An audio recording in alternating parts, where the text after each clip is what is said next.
Hello! Pasyal naman po tayo sa Milan, Italy.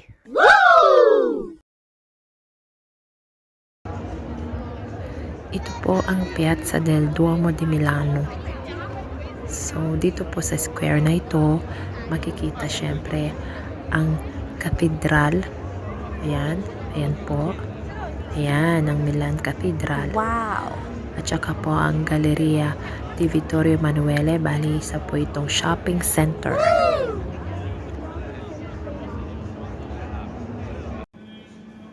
So this is inside the cathedral. Bali, Sunday morning po kami pumasok dito at nasaktuhan naman po namin na merong misa. Sa pagpasok po dito, meron po siyang bayad. Sa gilid po ng cathedral, meron doon mga booths na pwede kang bumili ng mga tickets. Pero dahil mahaba po ang pila, bumili na lang po kami online. So, pwede nyong i-check yung site nila, Duomo di Milano. Tapos doon, makikita ninyo ang lahat ng mga selections ng tickets na pwede nyong bilhin. So, kami po dahil konti lamang po yung oras na pwede naming spend dahil yung afternoon, pabalik na rin po kami sa Rome. So, yung kinuha namin package ay yung sa Cathedral Archaeological Museum, Museum po ng Cathedral, at yung Church di San Gottardo. Bali, yun po ay nasa 12 euro each yung adults. 6 euro naman po sa edad ni Kiyon pataas. Tapos, kay Kalia is libre.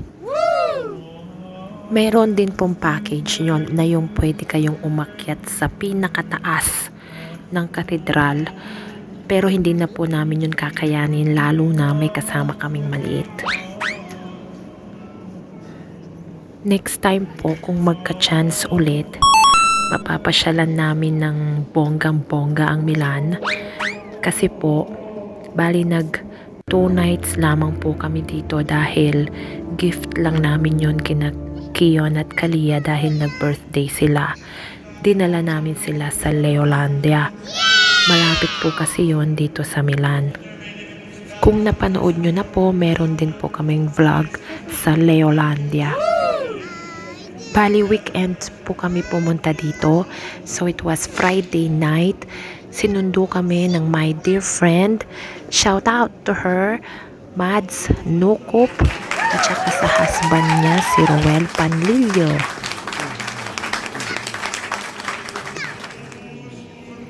Dito na po kasi sila nakatira sa Milan kasama ang family niya. May 2 anak. At dito po sila nagwa-work.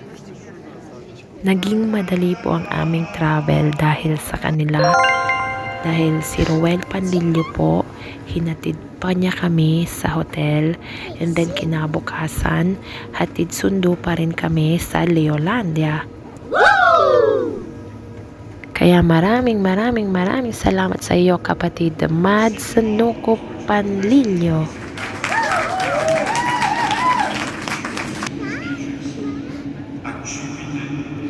Okay, so ayan po, nagmimisa na po dyan. Na halos hindi na po makita ang mga pare dahil sa, ano ba yun, insenso.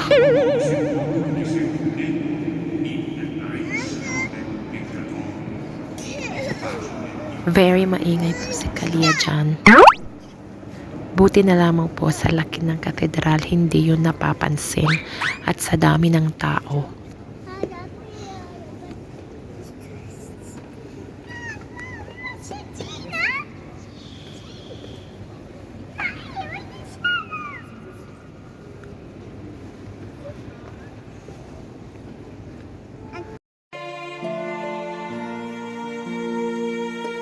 Okay, konting info muna po tayo. So, ang Milan Cathedral po, also known as Duomo di Milano in Italian, is a vast Gothic-style cathedral. Wow! It's located in the heart of Milan and it can house up to 40,000 people. O, diba? Amazing! Ang construction po ng Milan Cathedral ay nagsimula noong 1386. What? Isipin nyo na lamang po, it took 5 centuries to complete the cathedral. Oh my gulay!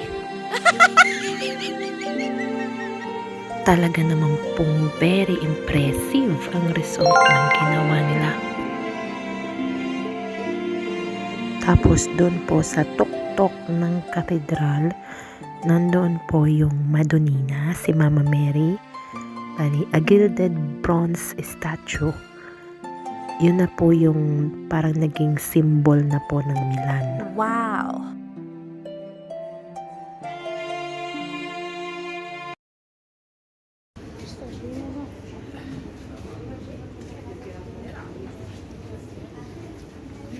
Ito naman po yung Archaeological Museum. Ito ay nasa baba lamang po ng Milan Cathedral. Bale, ang nakatayo po kasi dati dito ay ang Basilica di Santa Tecla. So, itong makikita natin dito ay yung parang remains na lang niya. Yan po yung baptistry nila noon. Sinasabi po nila na si Saint Ambrose po daw ay binaptize dyan si Saint Augustine. So, isipin nyo na lamang po nung nasunog yung Basilica di Santa Tecla, hindi po talaga nila inalis lahat. Kumbaga, parang kinonserve pa nila, preserve pa nila yung place. Tapos, tinayo nila yung Duomo. So, ito po ay, inuulit ko, nasa ilalim ng katedral.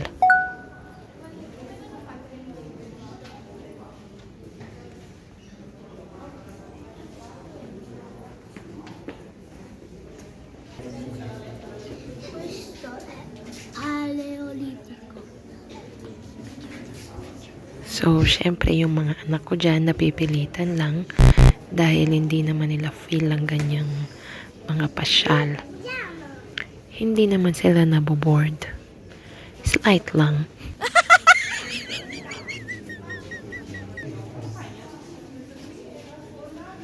Medyo marami din pong tourist nung araw na iyon.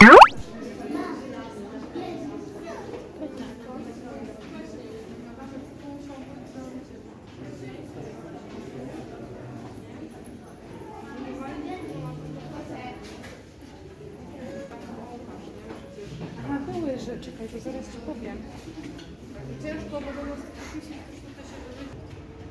So, ito po ay yung style po ng tomb nila, yung or libingan. So, wala po silang binago dyan, no? Bali, sira-sira na po, syempre. Talagang remains na lang po yung makikita.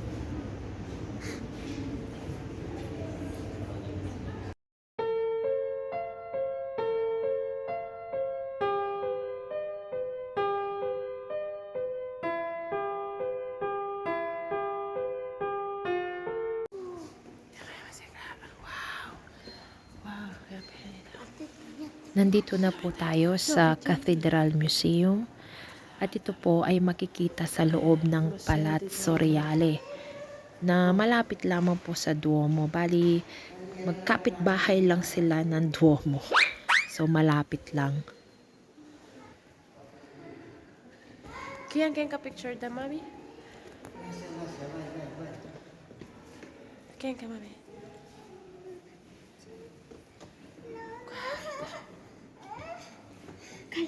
Sa akin na ka muna.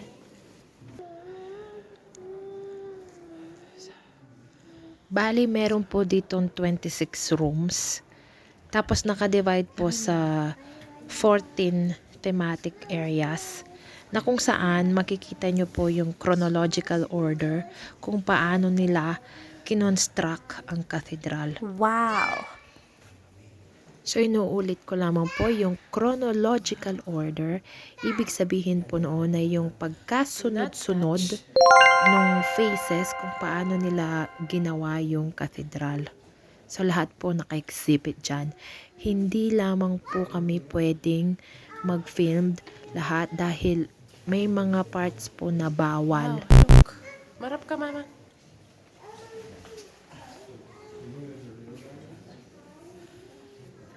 Look.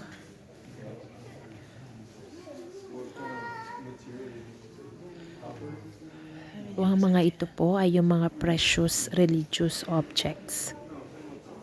Problema lang po talaga dahil pag may kasama kang mga maliliit, medyo hindi mo masyadong nako-concentrate yung mga exhibit kasi gusto na nilang lumabas. So I personally suggest lang po kung gusto nyong mag-visit sa Duomo di Milano, bili na po kayo ng tickets nung katulad ng binili namin. Kasi worth it po talaga. Kahit hindi ka mahilig sa museum, mapapaawaw ka talaga sa mga amazing exhibits nila. Kung madami naman po kayong time, mas maganda rin po na kunin nyo yung package na pwede kayong umakyat sa rooftop. So naisip ko lamang po na baka maganda rin pong experience yon. So katulad po nung sa Rome, yung sa Basilica di San Pietro, na nagpunta na rin po kami doon sa kataasan doon at napakagandang experience.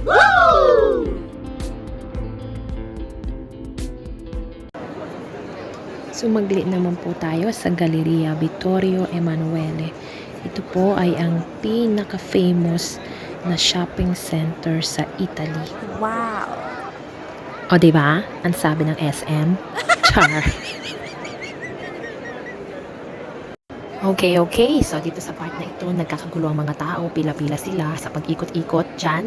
Sa bowl na yan. So, meron dyan yung parang butas. No? Iikot ka na 3 times. Gamit po yung sakong. So, mag-wish-wish ka muna. Tapos, you turn.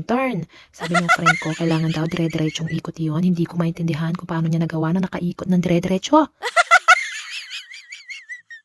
Kasi daw, para daw matupad yung wish. So, kailangan ko pang mapilay, ganon? Oh my, nilibre pa po kami ng dinner ng Panlilio family. Thank you. Ang babait ninyo. Thank you. Hanggang dito na lamang po. Salamat sa panonood. Hanggang sa muling pasyal. Bye-bye!